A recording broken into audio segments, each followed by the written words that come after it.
Olá, queridos! Agora vamos aprender como viver a missão em novos tempos através das unidades de ação como comunidades. Unidade de ação é a maneira como nós chamamos, na Igreja Adventista do Sétimo Dia, as classes da nossa escola sabatina, que se reúne a cada sábado pela manhã. É uma classe bíblica. Bem, o Senhor Jesus Cristo estabeleceu a igreja para ser uma comunidade de amor, de afeto, de esperança, de restauração, de cura e de salvação. E sendo assim, ao longo da história, ele tem mantido esta comunidade. Nós, como Igreja Adventista do Sétimo Dia, hoje, entendemos que a escola sabatina é um veículo fundamental para mantermos este foco de comunidade na igreja, vivendo a comunhão com Deus, o relacionamento uns com os outros e com a comunidade vizinha e externa à igreja e cumprindo assim a missão de evangelismo que o Senhor Jesus nos delegou. Mas este princípio não é algo novo, é algo bem antigo, que está desde o princípio exarado nas Sagradas Escrituras. Bom, você está vendo aí essa expressão povo do Senhor.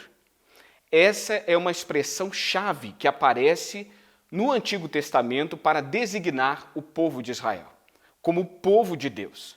Isso se repete ao longo do Pentateuco, que são os 5 primeiros livros da Bíblia escritos por Moisés: Gênesis, Êxodo, Levítico, Números e Deuteronômio. Então você tem aí Números, capítulo 11, versículo 29, capítulo 16, versículo 41 e Deuteronômio, capítulo 27, versículo 9, se repete ali a expressão povo do Senhor. Essa expressão vai aparecer no livro de Juízes e em outros momentos do Antigo Testamento. Nos Salmos, o povo de Israel foi chamado por Deus para ser o seu povo. E aqui, povo, gente, deve ficar bem claro que a noção de povo aqui não é apenas de uma unidade política, civil, militar, de país. Não. A noção de povo aqui é de relacionamento, é de interação, de uns com os outros e com Deus acima de tudo.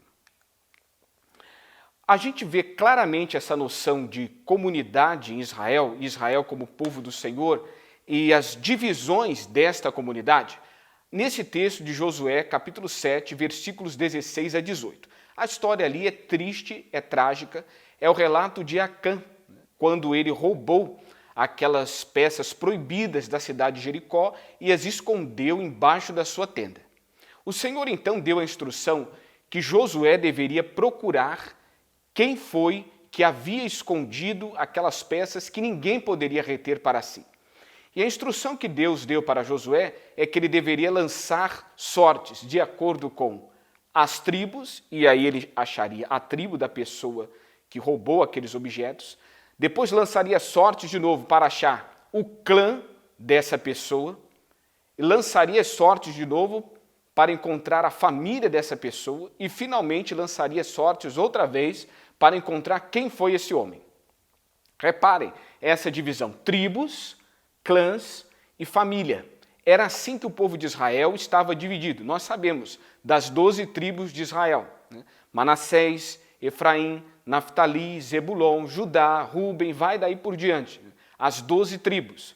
As tribos eram compostas por clãs. Esses clãs, eles eram compostos por famílias. A família de cada clã tinha um relacionamento entre si, né? As famílias, elas tinham relacionamentos entre si, ou relações entre si de parentesco indireto. E cada clã era composto por 20 famílias. E uma família era composta por até 4 gerações, que tinham parentesco direto, né? Ou seja, podia voltar até o bisavô e que morassem na mesma casa. As famílias formavam os clãs formavam as tribos, e a tribo formava o povo de Israel, o povo de Deus, como uma comunidade. É interessante que alguns teólogos, estudando essa forma do povo de Deus se organizar no Antigo Testamento, eles se expressaram com precisão falando sobre o que acontecia ali. Wolff, que é um famoso especialista em Antigo Testamento, comenta o seguinte: no Antigo Israel, o indivíduo vive sempre firmemente inserido no grupo da sua família e, consequentemente, no grupo do seu povo. Russell Shedd diz que no Antigo Testamento a consciência de grupo era análoga à ideia de personalidade, ou seja, nenhuma pessoa se via como indivíduo do ponto de vista isolado. Não. Quando uma pessoa pensava em si mesma como indivíduo, era sempre dentro do contexto da sua comunidade, dentro do contexto do seu grupo. Ela se via sempre como parte de um grupo, de uma comunidade, nunca fora disso. Nunca o indivíduo pensava de si mesmo como um ser isolado. E assim, o Senhor Deus deu instrução sobre como a religião deveria ser transmitida para os filhos de Israel. E chamam a atenção esses textos do livro de Deuteronômio. Deuteronômio capítulo 4, versículos 9 e 10, 6 versículos 4 a 9, que a gente tem ali o famoso Shema Israel, ouve Israel, o Senhor nosso Deus é o único Senhor. E também no mesmo capítulo 6, versículos 20 a 25. Ali, o Senhor deu instruções claras de que a instrução religiosa ela deveria ser transmitida basicamente dentro do lar.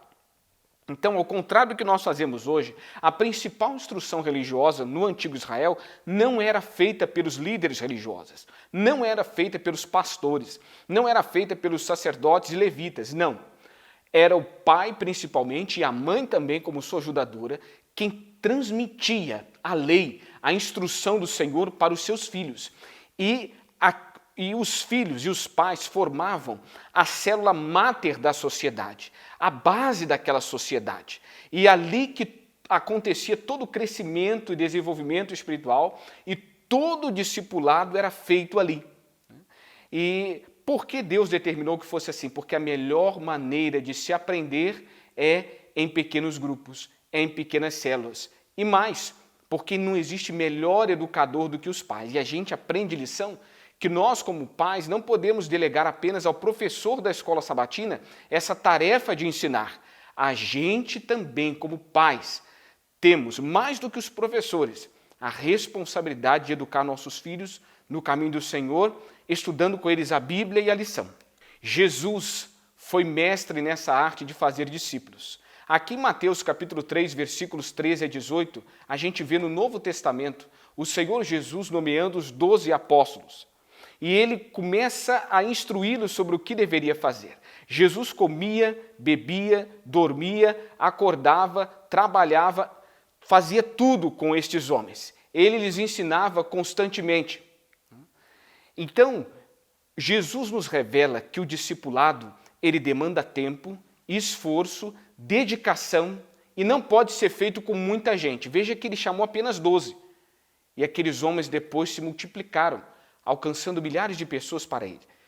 Esse é exatamente o princípio da formação da unidade e ação da escola sabatina. Em João capítulo 17, versículo 21, Jesus ora pedindo ao Pai que nós sejamos um, assim como ele e o Pai são um. E isso revela para nós que a igreja precisa ser um organismo vivo, todo integrado, como um só corpo. E a gente aprende que a unidade que Jesus sonhou, ela precisa ser vivida pela igreja em todos os tempos, inclusive hoje. Mas como nesse mundo complexo?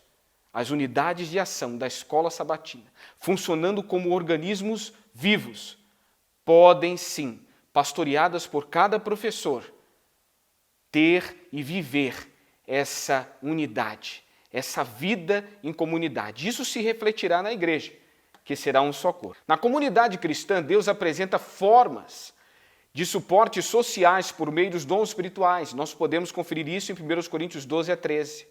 Todos são chamados a compartilhar fardos. O apóstolo Paulo fala sobre isso em Gálatas 6:2. Ser pontes de orar pelos doentes. Tiago 5, 14 a 15.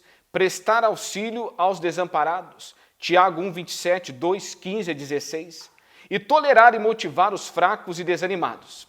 1 Tessalonicenses 5, 14. Ou seja, a igreja foi visualizada por Cristo como um ambiente de restauração, de cura e de libertação.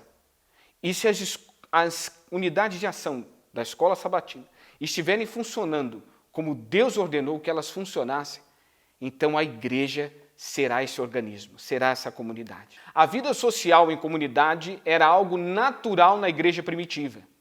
Por exemplo, quando a gente lê Colossenses 3,13, o apóstolo Paulo pede que nós nos perdoemos uns aos outros. Em Filipenses 2:2-4, ele diz que a gente nunca deve se considerar como superior aos outros.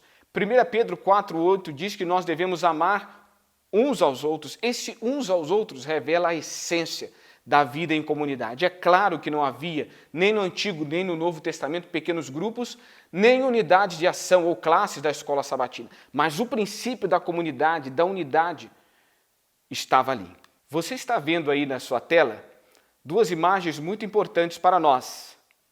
Uma do pastor Tiago White, escrevendo a primeira lição da escola sabatina, e a outra é essa primeira lição da escola sabatina, chamado Instrutor da Juventude, de 1852. Em 1853, o pastor Tiago White criou a primeira unidade de ação da escola sabatina. Qual o objetivo? Instruir crianças e adolescentes nas verdades da Bíblia. Com o passar do tempo, a escola sabatina foi agregando outras faixas etárias, como a dos adultos. Houve várias divisões para as crianças, como tem hoje, divisão para os jovens. E de tal forma que a escola sabatina ela passou a ser o coração da igreja. E ela precisa continuar sendo hoje o coração da igreja. Por quê? Através da escola sabatina e das ofertas missionárias que eram ali arrecadadas, a igreja conseguiu construir o seu primeiro barco missionário, mandar missionários para o exterior e fazer grandes obras, porque este instrumento, a escola sabatina, foi vital e é vital para a nossa integração, para a nossa unidade doutrinária, para que cumpramos a missão, para a evangelização. Como funciona a sua classe da escola sabatina ou a sua unidade de ação? Ela é dinâmica? Ela é relevante na sua comunidade? O professor da escola sabatina ele precisa ser muito mais do que um simples passador de lição. Se você é professor de uma classe, meu querido, minha querida, saiba que você pode levar a sua classe para visitar um asilo, um orfanato, recolher mantimentos, agasalhos, calçados, peças de roupas. Você pode juntar a sua classe para fazer no sábado à tarde uma pesquisa de opinião religiosa para levantar interessados. Você pode estabelecer alvos missionários para a sua classe. Que tal? Cada um estudando a Bíblia com uma pessoa. E de repente até você ter para a sua classe um alvo de alcançar 2 pessoas por ano para Cristo através do batismo. Que coisa maravilhosa! Já pensou? Esse é o objetivo, o plano de Deus com as unidades de ação. Bom, falando de novos tempos, nós temos hoje grandes e diferentes desafios. E temos recursos novos que nos ajudam. Como, por exemplo, você está vendo aí, os aplicativos Zoom, Google Meeting. E nesse tempo de pandemia, em que até algumas classes estão funcionando à distância, você pode usar este recurso. Você pode reunir a sua classe, a sua unidade de ação, através dessas plataformas, para recapitular a lição, para fazer os apontamentos, para transmitir o informativo mundial das missões, ter um momento de louvor e também para motivar e desenvolver projetos missionários com a sua classe. Existem também outras plataformas, outras redes sociais, como WhatsApp, Twitter, Facebook, Instagram. E assim, tantas pessoas usam essas plataformas ou esses aplicativos para fazer tanta coisa errada, para fazer tanta coisa ruim, para pecar, usam erroneamente, sem sabedoria. Satanás também se vale disso, mas nós podemos nos valer desses recursos para levar Jesus para as pessoas, para falar do seu amor. Então você pode, por exemplo, criar uma mensagem evangelística.